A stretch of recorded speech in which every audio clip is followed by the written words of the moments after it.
నువ్వులు వేసుకొని వేయించుకోవాలి.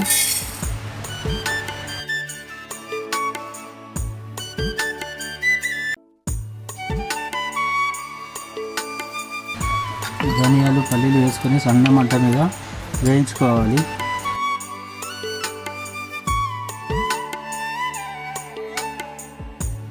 కొంచెం నూనె వేసుకోవాలి.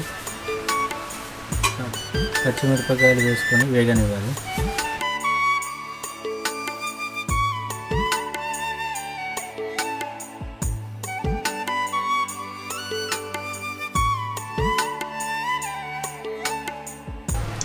ఇలా గోలిన పచ్చిమిరపకాయలని తీసి పక్కన పెట్టుకోవాలి. అదే గిన్నెలో కుంటికూర వేసుకోవాలి. అదే గిన్నెలో శుభ్రపరచుకోవాలి.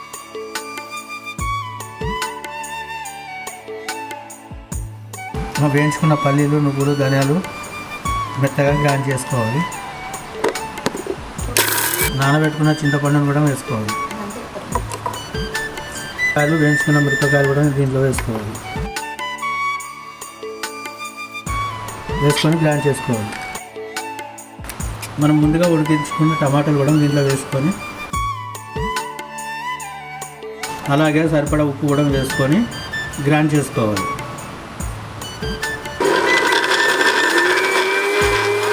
పోపు కోసం ఒక ముకుడు పెట్టుకొని సరిపడా నూనె పోసుకోవాలి.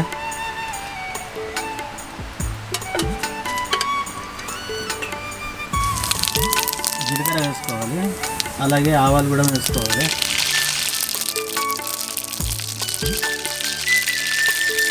కొంచెం జీలకర్ర వేసుకోవాలి. అలాగే కొన్ని ఎండుమిరపకాయలు, కళ్యామాకు వేసుకోవాలి. ఎల్లిపాయ ముక్కలు వేసుకోవాలి. పసుపు వేసుకోవాలి. మనం ముందుగా గ్రైండ్ చేసుకున్న మిశ్రమాన్ని దీనిలో వేసుకోవాలి.